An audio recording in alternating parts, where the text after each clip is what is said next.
করলে এখানে রাস্তায় বসে থাকতে হবে। আপনার যোগ্যতার সঙ্গে যদি চাকরি পাওয়া যায় তাহলে আন্দোলন করতে হবে। আমাদের যখন 2016 সালে পরীক্ষা দিই তার আগে থেকেই আমরা আন্দোলনের মধ্য দিয়েই পরীক্ষার জন্য আন্দোলন করতে হয়েছে, তারপর রেজাল্টের জন্য আন্দোলন করতে হয়েছে, আপনার আমাদের কাউন্সিলিংয়ের জন্য আন্দোলন করতে হয়েছে।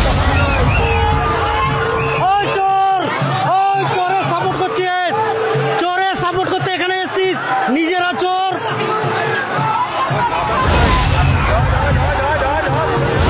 যোগ্যতার প্রমাণ দিতে যাব, যারা চুরি করেছে, যারা চাকরিটা বিক্রি করেছে, সেটা দায়বদ্ধতা তাদের।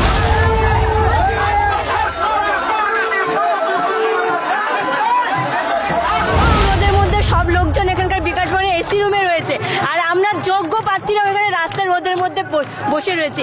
আমাদের একজন দিদি আছে যে শরীর খারাপ হয়ে গেল, সেটা কি কাদের দোষ? আমাদের দোষ কি বলুন? 2016 সালের যোগ্য চাকরির হারারা তারা আজকে রাজপথে, কারণ সুপ্রিম কোর্টের রায়ে 2016 সালে যে এসএসসির প্যানেল, সেই প্যানেলটা পুরো বাদ দেওয়া হয়েছে।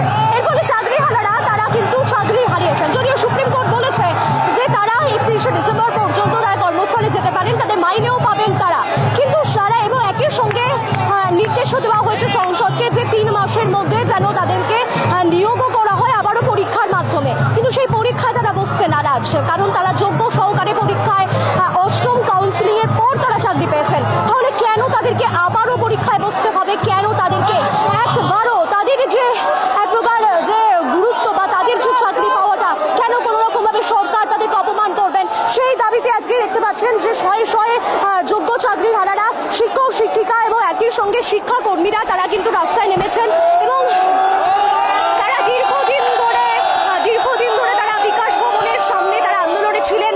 এবং ইতিমধ্যেই যে ছবিটা দেখতে পাচ্ছেন যে বিকাশ ভবনের সামনে ঠিক যোগ্য চাকরি হারারা তারা কিন্তু লাগাতার আন্দোলনে বলছেন। এবং একই সঙ্গে আপনাদেরকে দেখাবো এই যে সামনের গেট, এই যে গেট, সেই গেটটা কিন্তু প্রথমে বন্ধ করে রাখা হয়েছিল যাতে যোগ্য চাকরি হারারা বিকাশ ভবনে প্রবেশ করতে না পারে। কিন্তু তাদের শক্তি, তাদের মনোবল কিন্তু কার্যত এই গেটকে উপেক্ষা করে প্রবেশ করেছেন। তারা সামনের একেবারে বিকাশ ভবনের সামনে পৌঁছে গিয়েছেন, যদিও পুলিশ আধিকারিকরা লাগাতার তাদেরকে বাধা দিচ্ছেন এবং সেই বাধা তারা উপেক্ষা করে দেখতে পাচ্ছেন বিভিন্ন জায়গা থেকে, হাওড়া, কলকাতা, হুগলি, মুর্শিদাবাদ, মালদা, সমস্ত জায়গা থেকে যারা যোগ্য চাকরি হারারা রয়েছেন তারা রাজপথে রয়েছেন। স্যার একটু কথা বলতে পারি আপনাদের? এই যে দাবিটাকে বুঝতেই পারছেন তারা রাস্তায়। স্যার একটু কথা বলি যে আপনারা আজকে রাস্তায় নেমেছেন, আপনাদের দাবিটা কি? আমাদের দাবি আমাদের চাকরি পুনরুদ্ধার। কিন্তু পরীক্ষায় বসার কথা আপনাদের বলেন, আমরা বসতে চাই না। কেন চান না? পরীক্ষা মানে তো আবার নতুন করে চুরি হবে, মানে confirm? একদম 100%। আমরা তো একবার আমাদের যোগ্যতার প্রমাণ দিয়েছি, আর একবার কেন যোগ্যতার প্রমাণ দিতে যাব? যারা চুরি করেছে, যারা চাকরিটা বিক্রি করেছে, সেটা দায়বদ্ধতা তাদের। আমরা তো একবার যোগ্যতার প্রমাণ দিয়েছি, কেন বারবার যোগ্যতার প্রমাণ দিতে যাব? এই যে লাগাতার আন্দোলন করছেন, এই আন্দোলনে কোনো মানে হুঁশ কি ফিরবে প্রশাসনের? উচিত এরপরে যদি হুঁশ না ফেরে তারপরে আর আমাদের আর কিছু করার নেই, তাহলে তো সমাজটা পুরো গোল্লায় চলে যাবে। আবার আপনাদের 26,000-এর যে চাকরি বাতিল হয়েছে, সেই পার্সপেক্টিভসে ইতিমধ্যেই যেটা জানা যাচ্ছে যে গ্রুপ সি, গ্রুপ ডি তাদেরকে অনুদান দেবেন রাজ্যের মুখ্যমন্ত্রী মমতা বন্দ্যোপাধ্যায় বলেছেন, অর্থাৎ ভাতা। এই ভাতার সরকার, আপনারা কি এই বিষয়টা সাপোর্ট করছেন? আমরা ভাতা চাই না, আমরা আমাদের যে যোগ্যতার প্রমাণ দিয়েছি সেই যোগ্যতার ভিত্তিতে যোগ্যতার মূল্যটা চাই। এতদিন যে যোগ্যতার মূল্যতে যে জায়গাটা আমরা দখল করে চেয়ারটা পেয়েছি, সেই চেয়ারের মূল্যটাই আমরা চাই। আচ্ছা, আপনার কোন স্কুল, আপনি কোন স্কুলের সাথে যুক্ত? আমার পূর্ব মেদিনীপুর শ্যামসুন্দরপুর পাটনা হাই স্কুল। আপনি শিক্ষক, মানে শিক্ষক শিক্ষিকা? আপনার নাম? পিউপিয়া ঘোষ। বুঝতেই পারছেন এক প্রকার সামনে থেকে যে ছবিটা দেখতেই পাচ্ছেন যে সমস্ত জায়গা থেকে, সমস্ত জেলা থেকে যারা যোগ্য চাকরি হারারা উপস্থিত রয়েছেন এবং ধামসা মাদলের সুরে কিন্তু তাদের যে দাবি, সেই দাবি তারা তুলে ধরছেন। তারা বলছেন দফা 1 দাবি 1, চাকরি চাই, এটাই তাদের দাবি। এবং আমি সবারও ছবিটা দেখাবো, দেখতে পাচ্ছেন ছাতা মাথায় হলেও আন্দোলন কিন্তু চলবে। গরমের তেজ আছে, কিন্তু সেই সঙ্গে তাদের আন্দোলনের তেজও আছে। যদি একটু কথা বলবো, ছাতা মাথায় দিয়ে আন্দোলনে কি করবো? এত রোদের মধ্যে আমাদেরকে এই পরিস্থিতির মধ্যে ফেলেছে। এত রোদের মধ্যে সব লোকজন এখানকার বিকাশ ভবনে এসি রুমে রয়েছে, আর আমরা যোগ্য প্রার্থীরা এখানে রাস্তার রোদের মধ্যে বসে রয়েছি। আমাদের একজন দিদি আছে যে শরীর খারাপ হয়ে গেল, সেটা কি কাদের দোষ? আমাদের দোষ কি বলুন? আমাদের এখানে এই পথে দাঁড়িয়ে রয়েছি। শিক্ষক শিক্ষিকাদের এখানে থাকার কথা নয়, থাকা উচিত শিক্ষা ক্ষেত্রে, কিন্তু শিক্ষক শিক্ষিকারা আজকে রাস্তায় সেই হীরক রাজার গল্প সেটার জন্য তো সরকারই দায়ী একমাত্র। আমরা তো রাস্তায় থাকতে চাই না, আমাদের তো আন্দোলন রাস্তার মধ্যে নয়, আমাদের আন্দোলন শিক্ষা রুমে, ক্লাস রুমে আমাদের, সেখানে আমাদের পথে আমাদের আন্দোলন করতে বাধ্য করছে একদম আমাদের বিকাশ ভবনের লোকজনরা। আমি সোদপুর থেকে এসেছি। আমি হুগলির তেরেনিপাড়া ভদ্রেশ্বর গার্লস হাই স্কুল থেকে এসেছি, দীপু রায়। দেখতেই পাচ্ছেন পুরোপুরি এই যে ছবিটা, সমস্ত জায়গা থেকেই তারা এসছেন। আমি একটু কথা বলবো স্যার, যে কথাটা বলা হয় আগে হীরক রাজার দেশের যে স্লোগান ছিল যে পড়াশুনো, আগে যে কথা হতো পড়াশুনো করলেই গাড়ি ঘোড়া চলবে, এখন পড়াশুনো মানে রাস্তাতে থাকা। হ্যাঁ, এখন পড়াশোনা করলে এখানে রাস্তায় বসে থাকতে হবে। আপনার যোগ্যতার সঙ্গে যদি চাকরি পাওয়া যায় তাহলে আন্দোলন করতে হবে। আমাদের যখন 2016 সালে পরীক্ষা দিই তার আগে থেকেই আমরা আন্দোলনের মধ্য দিয়েই পরীক্ষার জন্য আন্দোলন করতে হয়েছে, তারপর রেজাল্টের জন্য আন্দোলন করতে হয়েছে, আপনার আমাদের কাউন্সিলিংয়ের জন্য আন্দোলন করতে হয়েছে। তখন মনে হলো চাকরি পেয়ে যাক, ঠিক আছে, তখন আবার এমন সরকারের দুর্নীতি যার জন্য আজকে আমাদেরকে রাস্তায় বসতে হয়েছে। এই সরকার আন্দোলনের সরকার বলছে, আন্দোলন ছাড়া এখান থেকে কোনো কিছু আদায় করা সম্ভব নয়। আমরা সেই জন্য আজকে এসেছি।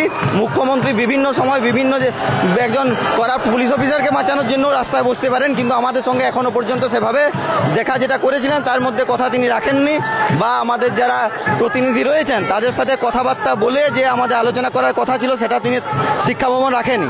তার জন্য আমাদের পরীক্ষায় বসতে চাওয়ার তো কোনো প্রশ্নই নেই। আমরা পরীক্ষা কতবার দেবো? পরীক্ষা দিয়ে যোগ্যতার ভিত্তিতে আজকে আমরা শিক্ষক হয়েছি, আমাদের যোগ্যতা প্রমাণ করেছি। আমাদের যতগুলো স্টেপ হয়েছে প্রত্যেক স্টেপে ভেরিফিকেশন হয়েছে, সমস্ত কিছু কমপ্লিট হওয়ার পর আর এখন পরীক্ষার কোনো প্রশ্নই ওঠে না। আমার নাম চিরঞ্জিত সঙ্গে। আপনি কোন স্কুল থেকে এসেছেন? আমি বাঁকুড়া থেকে এসেছি। আপনার ওখানকার স্কুল? হ্যাঁ, স্কুলের নামটা যদি বলেন। নেপুরা কুমাররা SB হাই স্কুল। ওকে, ধন্যবাদ।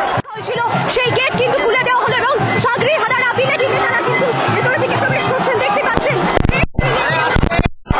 ভেঙে দেওয়া হচ্ছে এবং চাকরি হারারা বিকাশ ভবনের সামনে তারা চলে এসেছেন এবং যে ছবিটা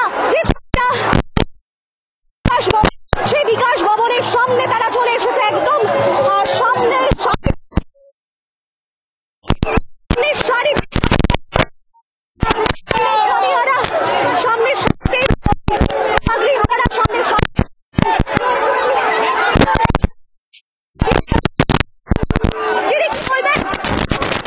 দেখতে পাচ্ছেন প্রত্যেকে কিন্তু ভিতরে প্রবেশের তারা কি বল মুখ্যমন্ত্রী শিক্ষামন্ত্রী আমাদের এই অবস্থা। আপনারা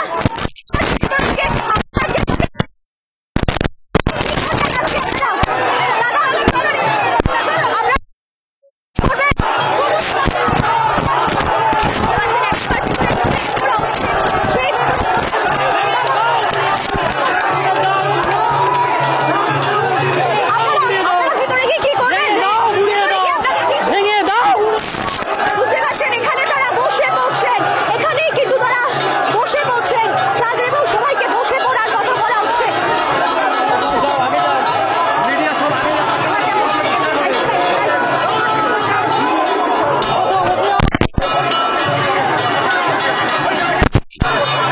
দেখতে পাচ্ছেন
মুখ্যমন্ত্রী করেছে।